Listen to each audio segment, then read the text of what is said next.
जय हिंद दोस्तों, स्वागत है आप सभी लोगों का एक बार फिर से तैयारी कर लो चैनल में। और हम यहाँ पर लेकर आए हैं यूजीसी नेट जेआरएफ और टीजीटी पीजीटी और जितनी भी शिक्षक पात्रता परीक्षाएं होती हैं उनका सिलेबस के अकॉर्डिंग टॉपिक वाइज टॉपिक। तो ये यूनिट 2.4 है जिसका नाम है रीतिकाल और टॉपिक का नाम है रीति मुक्त काव्य धारा। इससे पहले हमने रीति सिद्ध काव्य धारा के बारे में देखा था। तो दोस्तों, अगर आपने पिछली वीडियोस नहीं देखी हैं तो आप चैनल के प्लेलिस्ट में जाएं, वहाँ पे UGC NET JRF TGT PGT June 2022 के नाम से प्लेलिस्ट है, या फिर वीडियो के डिस्क्रिप्शन में आप वो प्लेलिस्ट देख सकते हैं।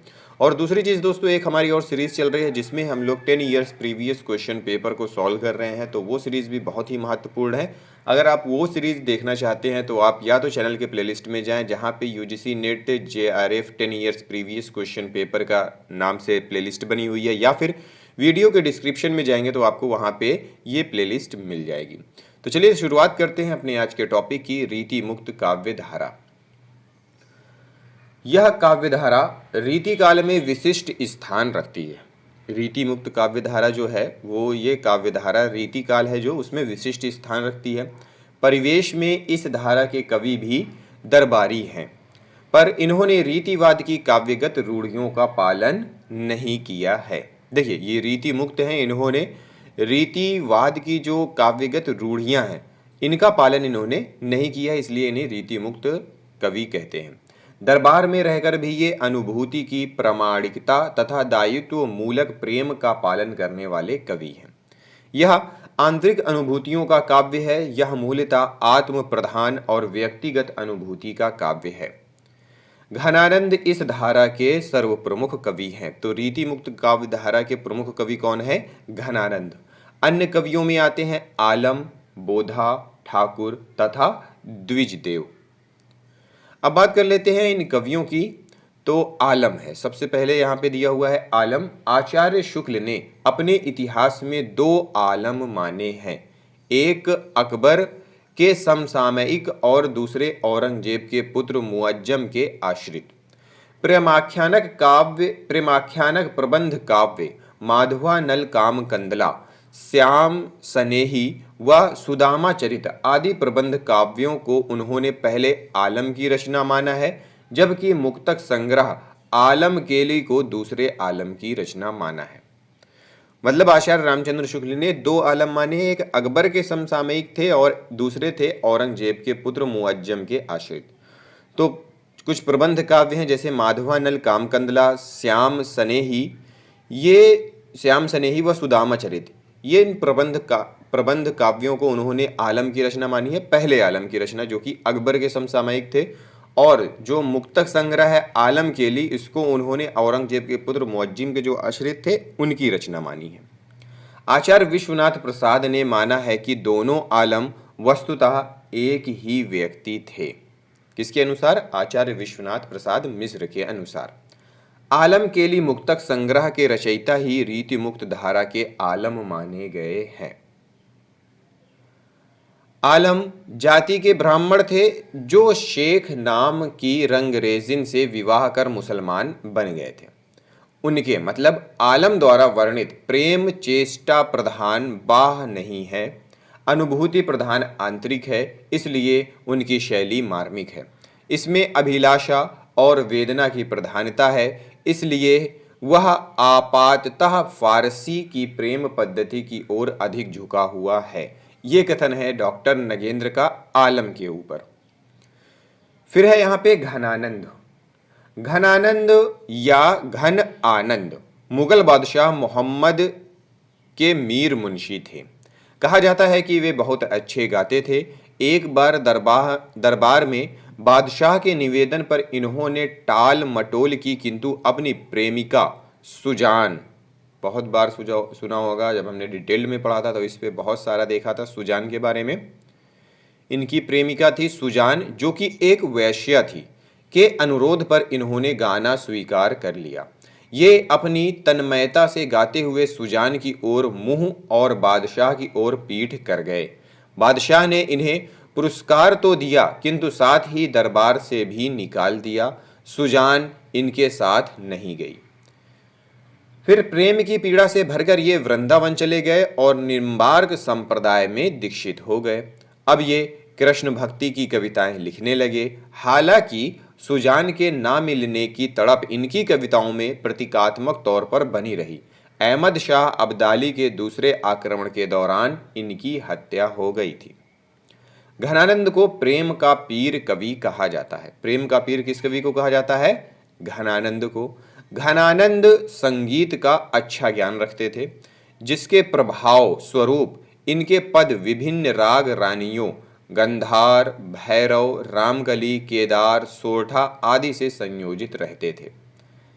घनानंद ने कई सवैयों की रचना समस्या पूर्ति के ढंग पर की है। कई सवैयों के अंत में ब्रज छैल की गैल सदाई रहों की पूर्ति देखी जा सकती है। ब्रजनाथ ने घनानंद की रचनाओं का सर्वप्रथम संकलन किया था। ब्रजनाथ जी हैं, इन्होंने घनानंद की रचनाओं का सर्वप्रथम संकलन किया था। भारतेंदु हरिश्चंद्र ने घनानंद की रचनाओं का संग्रह सुंदरी तिलक शीर्षक से प्रकाशित कराया था। जगन्नाथ दास रत्नाकर ने 1954 ईस्वी में सुजान सागर नाम से इनकी रचनाओं का संग्रह प्रकाशित करवाया। आचार्य विश्वनाथ प्रसाद मिश्र ने घनानंद की संपूर्ण रचनाओं का संग्रह घनानंद ग्रंथावली शीर्षक से किया। इसमें कुल 502 छंद हैं। रीतिकाल की बौद्धिक विरहानुभूति, निष्प्राणता और कुंठा के वातावरण में घनानंद की पीड़ा की टीस सहसा हृदय में चीर देती है और मन सहज ही मान लेता है कि दूसरों के लिए किराए पर आंसू बहाने वालों के बीच यह एक ऐसा कवि है जो सचमुच अपनी पीड़ा में ही रो रहा है। ये कथन है रामधारी सिंह दिनकर जी का। घनानंद प्रेम की यातना के कवि हैं, इसलिए ब्रजनाथ ने कहा है, समुझे कविता घन आनंद की ही आखिन नेह पीर की तकी। प्रेम का ऐसा आवेग न ठाकुर में है न बोधा में, आवेग की यह प्रखरता सांसारिक नियमों का बांध तोड़ फोड़ देती है। कहीं इसमें बेचैनी, तड़प और विहलता की प्रलय कारिणी झंझा है, तो कहीं विषाद का गहनतम मौन यानी यातना की चरम परिणति। ये कथन है बच्चन सिंह का। घनानंद की भाषा सरल स्वाभाविक है, जिसमें लक्ष्यार्थ और व्यंग्यार्थ का प्राधान्य है। ये कथन है डॉक्टर वासुदेव सिंह का। बोधा। बोधा का पूरा नाम बुद्धि सेन था। बोधा भी घनानंद की भांति प्रेम के पीर के कवि हैं। बोधा के अधिकांश कवित्त सवैया प्रेमिका सुभान को संबोधित करके लिखे गए हैं। इनकी कौन थी प्रेमिका? सुभान।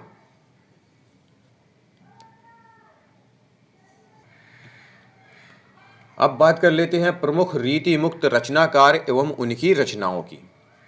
तो रचनाकार हैं, सबसे पहले यहाँ पे नाम दिया हुआ है आलम। रचनाएं हैं माधवानल कामकंदला। ये एक प्रेमाख्यानक प्रबंध काव्य है जो कि अवधी भाषा में है। फिर है आलम का ही श्याम सनेही। रुक्मणी विवाह का वर्णन दोहा चौपाई में शैली के रूप में हुआ है, ये प्रबंध काव्य है। फिर है सुदामा चरित। सुदामा की कथा है, प्रबंध काव्य है। आलम केली। आलम केली प्रेम के संयोग वियोग पक्ष की भावनात्मक अभिव्यक्ति करने वाला मुक्तक काव्य है। फिर है घनानंद। 1679 से लेकर 1739 ईस्वी के बीच इनकी रचना है वियोग वेली। श्रृंगार चित्रण, फारसी छंदों का प्रयोग इस रचना में हुआ है। फिर है घनानंद का इश्क लता। प्रेम के उदात्त स्वरूप का चित्रण उर्दू और पंजाबी शब्दों की बहुलता है इस ग्रंथ में। फिर है प्रीति पावस। रचना है घनानंद की। ये इसमें क्या है कि वर्षा का वर्णन किया गया है। फिर है प्रेम पत्रिका। श्री कृष्ण को संबोधित पद्यबद्ध पत्र है। श्री कृष्ण के भक्ति व विनय के पद हैं। इसमें 1000 से अधिक पद हैं।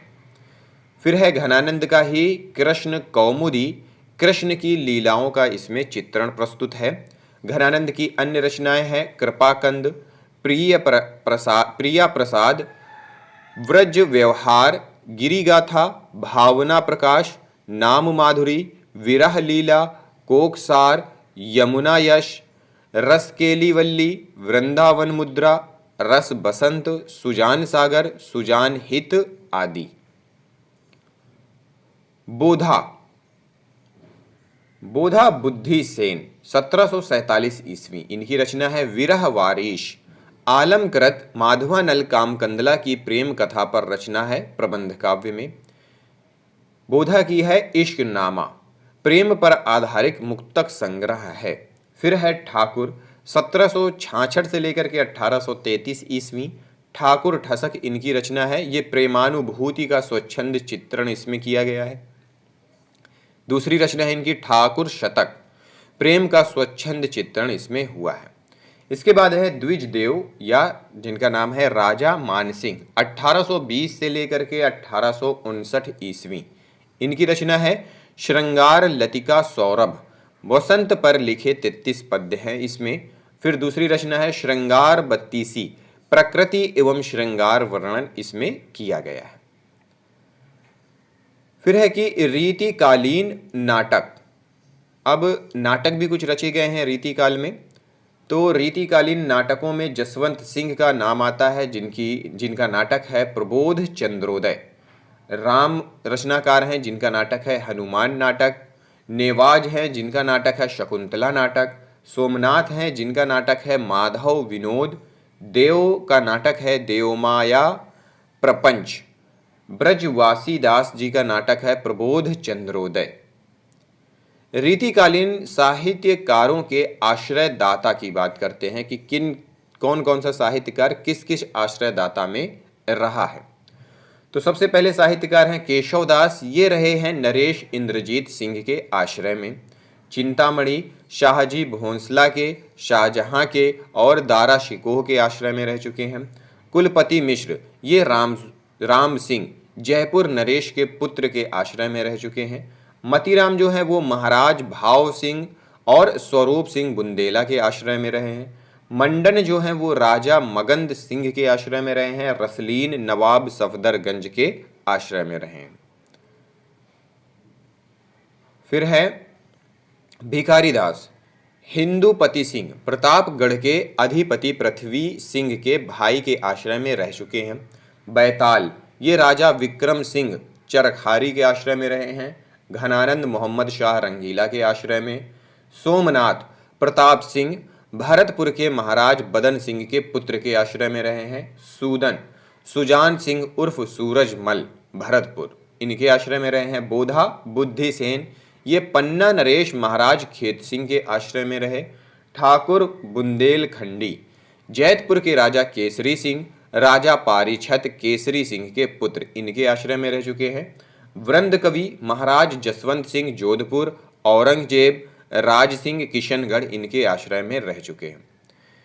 फिर है लाल कवि गोरेलाल, ये महाराज छत्रसाल बुंदेला के आश्रय में रह चुके हैं। ब्रह्मदत्त, ये बाबू दीप नारायण सिंह काशी नरेश उदित नारायण सिंह के अनुज के आश्रय में रहे। बेनी प्रवीण नवल कृष्ण उर्फ ललन जी और महाराज नाना राव के आश्रय में रहे हैं। बेनी बंदीजन, ये महाराज टिकैत राय के आश्रय में रह चुके हैं।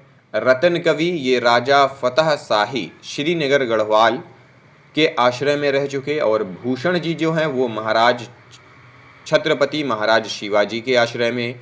साहू जी शिवाजी के पौत्र, उनके आश्रय में। महाराज छत्रसाल पन्ना नरेश, इनके आश्रय में रह चुके हैं। सूरती मिश्र मोहम्मद शाह दिल्ली, इनके आश्रय में रहे। करण कवि, ये महाराज हिंदूपति सिंह पन्ना नरेश, इनके आश्रय में रह चुके हैं।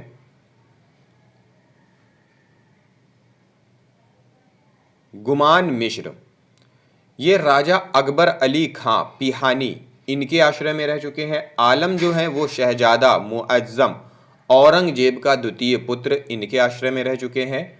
हित वृंदावन दास चाचा, ये बहादुर सिंह महाराज नागरी दास जी के भाई के आश्रय में रह चुके हैं। और जो देव कवि हैं वो आजम शाह, भवानी दत्त वैश्य, कुशल सिंह, राजा सेठ भोगीलाल, राजा उद्योत सिंह, सुजान मणि, अली अकबर खां, राजा मोतीलाल, इनके आश्रय में रह चुके हैं।